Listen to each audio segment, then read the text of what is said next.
लोग स्टडी करने वाले हैं, that is least common sub sequence, जिसको शॉर्ट में LCS भी बोलते हैं। और इस चीज को हम डायनामिक प्रोग्रामिंग के अप्रोच से सॉल्व करने की कोशिश करेंगे। डायनामिक प्रोग्रामिंग अप्रोच एक तरीके का प्रॉब्लम सॉल्विंग अप्रोच होता है, जिसकी मदद से हम लोग अपनी प्रोग्रामिंग को सिंप्लीफाई करते हैं और सॉल्व करते हैं। तो डायनामिक प्रोग्रामिंग की हेल्प से आज हम LCS की एक प्रॉब्लम को सॉल्व करके देखेंगे। और उसके लिए सबसे पहले ये समझना जरूरी है कि बेसिकली LCS का मतलब क्या होता है। तो LCS का नाम से ही बता रहा है longest common sub sequence. Longest common sub sequence का मतलब हम एक एग्जाम्पल से समझते हैं कि लॉन्गेस्ट कॉमन सब सीक्वेंस का मतलब क्या होता है। तो यहाँ पे अगर हम एग्जाम्पल के तौर पर देखेंगे तो हमें 3 स्ट्रिंग नजर आ रही हैं। 3 स्ट्रिंग में हमारे पास जो अल्फाबेट है वो है A B D E F G O P Q। ये हमारी पहली स्ट्रिंग है और इसी के पैरेलली हमने दूसरी एक स्ट्रिंग बनाई है जिसका एग्जाम्पल है P G Q E D। और एक तीसरी स्ट्रिंग है जिसमें अल्फाबेट है B E O Q। तो हम एक लॉन्गेस्ट कॉमन सब सीक्वेंस में ये देखते हैं कि एक स्ट्रिंग का दूसरी स्ट्रिंग में से कौन से वो अल्फाबेट हैं जो कॉमन आ रहे हो। और इस चीज को जानने के लिए पहले हम देखते हैं कि पहली स्ट्रिंग और दूसरी स्ट्रिंग के बीच में कौन कौन से अल्फाबेट्स हैं जो मैच कर रहे हैं। तो आइए देखते हैं। तो मेरा यहाँ पे P मुझे नजर आ रहा है और P मेरी पहली स्ट्रिंग से दूसरी स्ट्रिंग में यहाँ पर मैच कर रहा है। उसके बाद यहाँ पर G आ रहा है। G ध्यान दीजिएगा P बाद में है और G P से पहले है। उसके बाद हमारे पास Q मैच कर रहा है, फिर E मैच कर रहा है और उसके बाद हमारा D मैच कर रहा है। तो इसके हिसाब से तो जो हमारी दूसरी स्ट्रिंग में अल्फाबेट है वो पहली स्ट्रिंग के सारे अल्फाबेट से मैच कर रहा है। तो लॉन्गेस्ट स्ट्रिंग में जो अल्फाबेट होंगे वो P G Q E D होंगे, जिसमें अल्फाबेट कितने हैं 1 2 3 4 5। यानी कि क्या हम ये कह दें कि पांचों के पांचों जो अल्फाबेट स्ट्रिंग 2 में है वो स्ट्रिंग 1 में मिलते हैं? नहीं, ये इसका करेक्ट आंसर नहीं है। लॉन्गेस्ट सब सीक्वेंस को फाइंड आउट करने के लिए जो सीक्वेंस, जैसे यहाँ पर P के बाद में Q है, यहाँ पर भी P के बाद में Q आ रहा है, तो ये सब सीक्वेंस तो मैच कर सकता था। लेकिन क्योंकि P से पहले G आ रहा है ऊपर वाली स्ट्रिंग में, यानी कि अगर मैं यहाँ से लाइन खींचूं तो ये लाइन क्रॉस नहीं हो, तभी हम मानते हैं कि लॉन्गेस्ट सब सीक्वेंस कॉमन आ रहा है। ये इसका करेक्ट आंसर नहीं है। इसके करेक्ट आंसर को फाइंड आउट करने के लिए अगर मैं सिर्फ सीक्वेंस वाइज देखूं तो पहला अल्फाबेट जो है लॉन्गेस्ट में वो P और Q के, क्योंकि P पहले और उसके बाद में Q, तो P और Q यहाँ पर भी बाद में आ रहा है, बाकी सब अल्फाबेट पहले आ रहे हैं। तो इसीलिए इसका आंसर में तो हमारे पास जो P और Q है, केवल P और Q लॉन्गेस्ट सब सीक्वेंस में इसमें कॉमन आ रहा है। बट क्योंकि ये भी आंसर सही नहीं, क्योंकि इनके बीच में भी अंतर है, इनके बीच में G की प्रेजेंस है, तो ये एक साथ तो नहीं आ रहे हैं। तो इसलिए लॉन्गेस्ट सब सीक्वेंस में इसमें कोई हमारा अल्फाबेट मैच नहीं कर रहा है। इसको और अच्छे से समझने के लिए हम स्ट्रिंग 1 और स्ट्रिंग 3 की मैचिंग करके देखते हैं, जिससे ये हमें और अच्छे से समझ में आ जाएगा कि लॉन्गेस्ट कॉमन सब सीक्वेंस क्या होता है।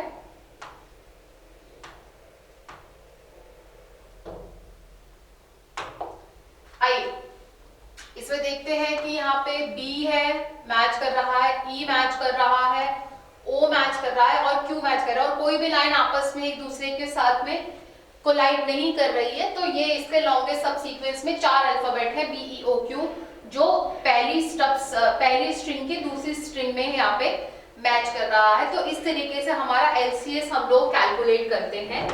Okay, now let us try to understand कि हम डायनामिक प्रोग्रामिंग की मदद से इसको कैसे सॉल्व करते हैं। मैं एक एग्जांपल लेके आपको समझा देती हूँ कि एक एग्जांपल लेके हमारे पास कैसे एग्जाम्स में क्वेश्चन आता है और हम इसको सॉल्व करते हैं। यहाँ पर इसका एक सूडो कोड, एक थोड़ा सा लॉजिक हम लोगों ने मेंशन किया है। तो हम मैच करने की कोशिश कर रहे हैं कि अगर मेरी पहली स्ट्रिंग है A और दूसरी स्ट्रिंग को मैं क्या कह रही हूँ B, अगर उन दोनों के कैरेक्टर मैच कर रहे हैं तो क्या कंडीशन होती है।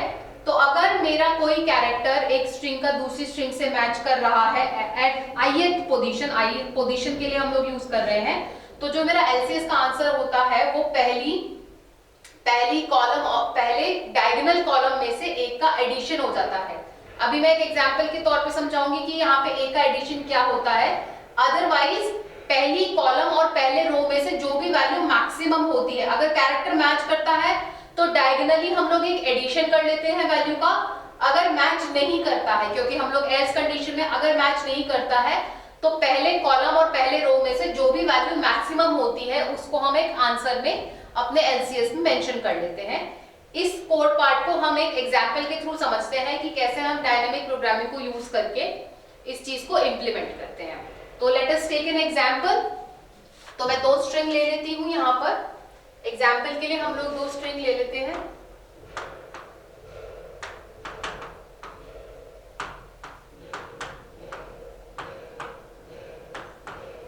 तो ये हमारे पास एक पहली स्ट्रिंग है और एक दूसरी स्ट्रिंग है जिसको हम एग्जांपल के तौर पे ले रहे हैं। Our second string is,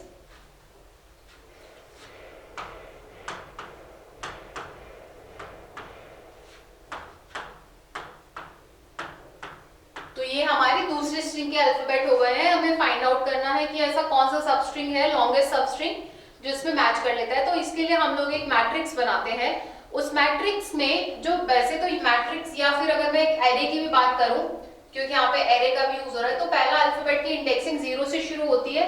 but to make a calculation easy and simplified, हम इसमें जो पहले अल्फाबेट की नंबरिंग होती है उसको शुरू 1 से करते हैं। बट क्योंकि एक एरे प्रोडक्ट में होता है तो हम इसमें नंबरिंग 0 से करते हैं, बट अल्फाबेट्स की नंबरिंग हम 1 से स्टार्ट करते हैं। तो अगर मैं यहाँ पे देखूं तो मेरा स्ट्रिंग 2 में मुझे नंबर ऑफ अल्फाबेट ज्यादा दिखाई दे रहे हैं। तो let us count the number of alphabet in string 2 which is 1 2 3 4 5 6 7। तो मैं क्या कर लूंगी, 0 से लेके 7 तक एक मैट्रिक्स जनरेट कर लूंगी।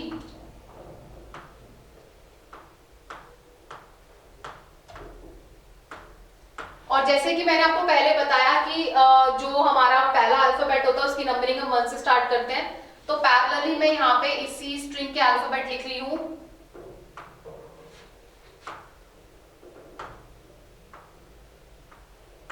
तो मैंने यहाँ पे पैरेलली इस स्ट्रिंग के नंबर लिख लिए। सिमिलरली सेम चीज यहाँ हमने रो के लिए करा है स्ट्रिंग 2 के लिए, अब मैं कॉलम में करूंगी।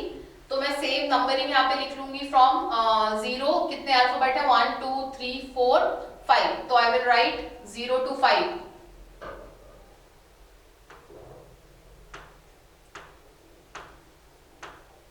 और 1 से स्टार्ट करते हुए मैं अल्फाबेट लिख लूंगी। तो ये अल्फाबेट्स में लिख लिए। Now I am going to convert into a matrix.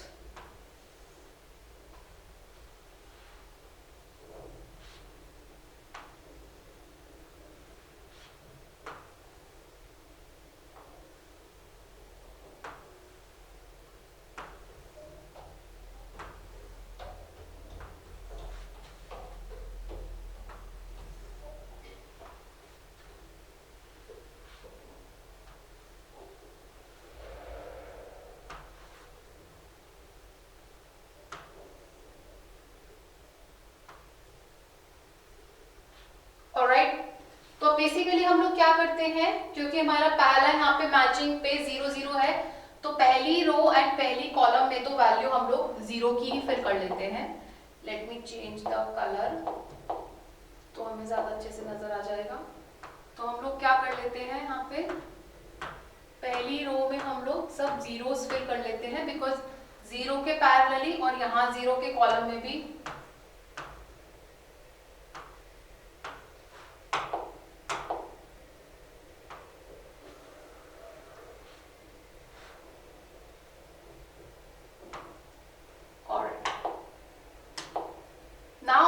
लोगों का जो मेन काम शुरू होता है। अब अगर मैं यहाँ पे 1 पे देखूं तो मेरे पास जो अल्फाबेट है वो S है और पैरेलली यहाँ पे जो पहला अल्फाबेट है दैट इज L। तो हम क्या करते हैं, इसमें मैच करने की कोशिश करते हैं। तो अगर मैं यहाँ पे इस कोड पार्ट पे जाऊं, अगर अल्फाबेट मैच कर रहा होता तो then we have to do something else, otherwise matching नहीं हो रहा था। तो अभी हम लोग इस कोड सूडो कोड के हिसाब से या जो कोड लॉजिक पार्ट हमने लिखा है इसके हिसाब से S and L are not matching.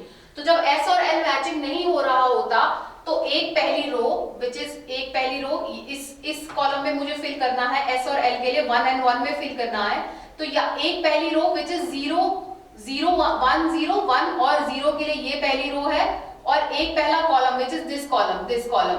इन दोनों वैल्यू में से जो भी मैक्सिमम होता है उसको हम लिखते हैं। बट अभी प्रेजेंटली यहाँ पे एक पहला कॉलम भी, दिस कॉलम एंड दिस एक पहली रो, ये दोनों की वैल्यू इस समय 0 है, तो दोनों का मैक्सिमम भी 0 होगा, तो यहाँ पे इसलिए हम लोग 0 मेंशन कर देंगे।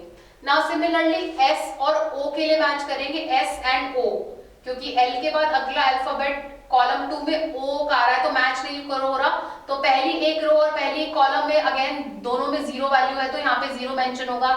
सेम S और N के लिए मैच करेंगे, तो एक पहला कॉलम और एक पहली रो में इस समय दोनों में से कोई मैक्सिमम वैल्यू नहीं है, या अगर 0 और 0 में से मैक्सिमम देखेंगे तो 0 ही मैक्सिमम आने वाला है, इसलिए कोई मैचिंग नहीं होगी। तो अब आप समझ गए होंगे कि अगर मैच नहीं करता है अल्फाबेट, तो एक पहली रो और एक पहली कॉलम में से जो भी वैल्यू मैक्सिमम होती है, because of this code part, इस कोड पार्ट, क्योंकि मैच होता है तो कुछ और आंसर आता है, लेकिन अगर नहीं मैच होता तो एक पहली रो और एक पहली कॉलम में से हम लोग क्या करते हैं, जो भी वैल्यू मैक्सिमम होते हैं वो लिखते हैं। तो अगेन S और G की भी कोई मैचिंग नहीं होगी तो 0 आएगा। S एंड E, अगला अल्फाबेट E है, तो E की भी कोई मैचिंग नहीं होगी। अब आप यहाँ पे नोटिस करें कि यहाँ पर S है और 6th कॉलम में भी हमारे पास S है, तो जब कोड पार्ट, जब अल्फाबेट मैच कर जाते हैं, तब हम क्या देखते हैं कि I-1 और J-1, I-1 एंड J-1 में एक एडिशन हो जाता है, यानी कि सिंपल शब्दों में अगर मैं बताऊं तो यहाँ पर जो भी वैल्यू है, डायगोनली जो भी वैल्यू है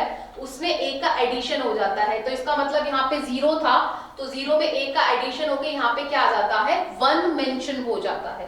तो जब हमारा अल्फाबेट मैच कर जाता है, तो डायगोनली प्रीवियस जो भी हमारे रो में वैल्यू होते हैं उसमें हम 1 का एडिशन कर देते हैं, इसलिए क्योंकि S और S की मैच हो गई है, तो उससे पहले वाली कॉलम से, डायगोनल जो कॉलम है उसमें से हम लोग 1 का एडिशन कर लेते हैं। और अब नेक्स्ट चलते हैं, S और T की मैच करते हैं, तो S और T मैच नहीं करेंगे, तो अल्फाबेट जब मैच नहीं करते तो पहली एक कॉलम और पहली एक रो में से जो भी वैल्यू मैक्सिमम होती है, तो 0 और 1 में से जो भी मैक्सिमम है, 0 और 1 में से 1 is going to be the maximum, इसलिए यहाँ पर हम लोग क्या मेंशन कर देते हैं, 1 मेंशन कर देते हैं। इसी के अकॉर्डिंग हम अपना सारा का सारा ये मैट्रिक्स फिल करते हैं। Let us try to understand again with this example. तो अब जो मेरे पास नेक्स्ट कैरेक्टर है दैट इज T, तो अब मैं T की मैचिंग करूंगी सीक्वेंशियली सबसे, तो अगेन नो मैचिंग, तो इन दोनों में से maximum is 0, again no matching, maximum is 0, no matching, maximum is 0, no matching, इन दोनों में से मैक्सिमम इज 0, एक पहली रो एक पहली कॉलम में से 0 है, नो मैचिंग, एक पहली कॉलम और एक पहली रो में से maximum is again 0, no matching, S and T are not matching, यहाँ पे S है सेकंड रो में और 6th कॉलम में हमारे पास S है, T and S are not matching, तो अब एक पहली कॉलम में 1 है और एक पहली रो में हमारे पास 0 है, तो इन दोनों में से maximum is going to be 1, तो इसलिए यहाँ पे 1 मेंशन हो जाएगा। Now let us pay attention, हमारी सेकंड रो और last column that is 7th column में दोनों में T मेंशन है, तो अब यहाँ पर मैच कर गया है और according to this code part क्या करेंगे, डायगोनली जो भी वैल्यू प्रेजेंट है, मुझे यहाँ फिल करना है, तो डायगोनली यहाँ पे 1 मेंशन है, उसमें एक का एडिशन कर देंगे, इसलिए यहाँ पे क्या आ जाएगा, 2 आ जाएगा, क्योंकि T and T are matching, और इसलिए डायगोनली जो मैचिंग है उसको हम यहाँ पे मेंशन कर लेंगे, यहाँ पे उसी के अकॉर्डिंग हम लोग क्या मेंशन कर लेंगे, 2 मेंशन कर लेंगे। Similarly we'll perform for O, तो O एंड फर्स्ट कॉलम में हमारे पास L है, तो नॉट मैचिंग, तो इन दोनों में से maximum is going to be 0। Now let us pay attention, यहाँ पे O है और यहाँ पर भी सेकंड कॉलम में, थर्ड रो में O और सेकंड कॉलम में भी हमारा O है, मैच हो रहा है, तो डायगोनल से जो भी वैल्यू है उसमें एक का एडिशन हो जाएगा, इसलिए यहाँ पे क्या आ जाएगा, 1। Again there is no matching, तो दोनों में से maximum is going to 1, again there is no matching, तो दोनों पहली रो और पहली कॉलम में से maximum is 1, again no matching, maximum is 1, दोनों सेम है, नो प्रॉब्लम, यहाँ पे क्या आ जाएगा, 1, but there is no matching, but 1 और 2 में से मैक्सिमम इज 2, तो विल राइट 2 ओवर हियर, यहाँ पर 2 आ जाएगा इसके according. Now let us move forward and match N with rest of the alphabets. No matching, 0 will be the answer, क्योंकि इन दोनों में से मैक्सिमम 0 है। There is no matching, but 0 और 1 में से 1 is going to be the maximum, तो इसलिए यहाँ पे 1 मेंशन करेंगे। Now column number 3 and row number 4 में N की मैच हो रहा है, और क्योंकि N का मैच हो रहा है तो we will add 1 to the previous column, जिसकी वजह से यहाँ पे क्या आ जाएगा, 2 मेंशन हो जाएगा। Now similarly आगे मैक्सिमम में 2 आ जाएगा यहाँ पर भी, क्योंकि पहली रो और पहली कॉलम में से 2 मैक्सिमम है, यहाँ पे भी पहली रो पहली कॉलम में से 2 मैक्सिमम है, तो 2 आ जाएगा। पहली रो और पहली कॉलम में से 2 मैक्सिमम, इसलिए यहाँ पे 2 आ जाएगा। अब यहाँ पे दोनों में ही 2 है, देयर इज नो मैचिंग, तो दोनों में ही 2 है, तो सिमिलरली यहाँ पे क्या मेंशन हो जाएगा, 2 मेंशन हो जाएगा। Now you must have understood कि यहाँ पे कैसे वैल्यू होती है। नो मैचिंग, दोनों में से मैक्सिमम में 0, so will be having 0। No matching because we are matching E with rest of the alphabets, तो E and L are not matching 0, E and O are not matching, तो दोनों में से maximum is 1, तो we'll write 1 over here. Now E and N are not matching, दोनों में से maximum is 2, तो we'll write 2 over here. E and G are not matching, दोनों में से maximum is 2, we'll write 2 over here. E in 5th column and E in 5th row, 5th column और 5th row में दोनों का E match हो रहा है, तो मैच हो रहा है तो एक प्रीवियस कॉलम से हम लोग एक एडिशन करते हैं, तो यहाँ पे 2 था तो उसके अकॉर्डिंग यहाँ पे क्या आ जाएगा, 3 आ जाएगा। Will mention 3 over here and similarly maximum value के अकॉर्डिंग 3 आ जाएगा। So after the filling of this whole matrix, हम लोगों के पास में जो बेसिक आंसर होता है, जो मैक्सिमम वैल्यू ऑफ सबसेट होती है, वो हमें यहाँ पे last row which is 5th row and last column, यानी कि 5, 7 5th row and 7th column, 5, 7 का जहां पे हमारे पास प्रेजेंस होता है, वहां पे हमें जो वैल्यू आती है, जो न्यूमेरिक वैल्यू हमें मिलती है, वो हमें बताती है कि लॉन्गेस्ट कॉमन सबसीक्वेंस की मैक्सिमम लेंथ क्या है। तो यहाँ पे क्योंकि 3 लिखा आ रहा है, तो इससे हमें ये पता लग रहा है कि इन दोनों स्ट्रिंग में, स्ट्रिंग 1 और स्ट्रिंग 2 में जो मैक्सिमम लगातार कॉमन सीक्वेंस, कॉमन अल्फाबेट्स हमें मिलने वाले हैं, वो मैक्सिमम 3 तक आएंगे। Now let us try to find out कि वो अल्फाबेट है कौन से। ठीक है, ये तो मुझे ये तो पता लग गया है कि 3 अल्फाबेट हैं जो लगातार कॉमन है, पर वो कौन से अल्फाबेट है, let us try to understand that part. तो अब मैं अगर यहाँ से चलूं, क्योंकि यहाँ पर मेरा आंसर है, तो मैं यहाँ से चलूं, तो ये 3 into ये जो 3 वैल्यू है यहाँ पर, ये 2 और 3 में से मैक्सिमम था, तो यहाँ से आई है ये वैल्यू। अगर मैं वापस बैक ट्रैक करूं तो ये वैल्यू इस 3 से मेरे को यहाँ से मिली है, ये 3 यहाँ पे, इन दोनों में से जो मैक्सिमम है यहाँ से 3 आया है। तो और फिर तो मैं इसके बाद और आगे चलती हूँ, इस वाले 3 को देखती हूँ कि ये जो मेरा 6th कॉलम में और 5th रो में 3 है, ये मुझे कहाँ से मिला है। तो यहाँ पे 2 है और यहाँ पे 3 है, तो इन 2 और 3 में से ये 3 मैक्सिमम था, इसलिए यहाँ पे ये 3 आया है। अब मैं इस वाले 3 को देख रही हूँ, ये मेरा 5th कॉलम में और जो 5th रो में 3 है, कि ये कहाँ से आया है। अब अगर मैं इससे पहले का एक कॉलम देखूं तो इसमें 2 है, और इससे एक पहले की एक रो देखूं तो इसमें 2 है, तो यानी कि ये जो 3 वैल्यू है, ना तो ये इस कॉलम से मिली है और ना ही ये इस रो से मिली। तो इसका मतलब क्या है कि इससे पहले डायगोनली कोई कॉलम था जिससे हमें ये वैल्यू 3 मिली है, उसमें एक का एक एक्स्ट्रा 1 प्लस हुआ है, तो ये 3 बेसिकली कहां से आया है, इस 2 से आया है, क्योंकि इससे पहले वाली इन दोनों वैल्यू में से मैक्सिमम वैल्यू हमें चूज करनी थी, लेकिन यहाँ पे वैल्यू क्या है, 3। तो 3 है, तो इससे ये पता लग रहा है कि कोई कॉमन अल्फाबेट आया होगा, और उस कॉमन अल्फाबेट के आने से डायगोनल जो नंबर प्रेजेंट था उसमें हमने एक का एडिशन किया है, तो इसलिए ये 3 की वैल्यू पता लग गई कि इस 2 में 1 ऐड होने से हमें मिला है। तो बेसिकली हम मूव ऊपर कर जाएंगे, और इसके पैरेलली कौन सा अल्फाबेट था, इसके पैरेलली अल्फाबेट था ई, तो जहां पर एडिशन हुआ है उस ई को मैंने मार्क कर लिया है। नाउ अब क्योंकि ये 3 की वैल्यू इस 2 से आई थी, तो हम यहाँ ऊपर की तरफ पहुंच गए हैं। अब हम चेक करेंगे, तो अब इन दोनों 2, अब ये 2 की वैल्यू देखेंगे हम कहां से आई है, ये जो 2 है ये कहां से आया है। अब इससे पहले वाले कॉलम में 1 लिखा है, इससे पहले वाली रो में क्या लिखा है, 2, तो इसका मतलब जाहिर सी बात है कि ये 2 यहां से आया होगा, दोनों में से मैक्सिमम से। अब मैं इस 2 की पोजीशन देखूंगी कि कहां से आएगी, तो मैं इससे एक पहले वाला कॉलम देखूं तो इसमें 1 है, इससे एक पहले वाली रो देखूं तो इसमें 1 है, तो इसका मतलब इन दोनों के पास से तो ये 2 नहीं आया है, तो ये 2 कहां से आया होगा, इसमें एक एडिशन होने से, इसके कॉलम डायगोनली प्रेजेंट जो एक हमारे पास कॉलम था, वहां से इसका एक एडिशन हुआ होगा। तो ये 2 की वैल्यू बेसिकली इस 1 के साथ एडिशन हुआ है, उसके साथ आई है। तो मैं यहाँ पे ये अल्फाबेट को मार्क कर लूंगी, क्योंकि ये यहाँ पे इसकी लाइन चेंज हो गई, तो विल बी शिफ्टिंग अपवर्ड्स। अब देखूंगी मैं ये 1 की पोजीशन कहां से आई, तो 1 से पहले वाला कॉलम देखो तो उसमें 0 है, 1 से पहले वाली रो देखो तो उसमें 0 है, तो बेसिकली ये जो 1 वैल्यू है ना तो इस कॉलम से आई है ना तो इस रो से आई है, तो जाहिर सी बात है कि ये जो 1 वैल्यू आई है ये इस 0 में 1 का एडिशन हुआ है, वहां से ये वैल्यू आई है, और ये कौन से कॉलम में आई है उस कॉलम को मैं मार्क कर लूंगी।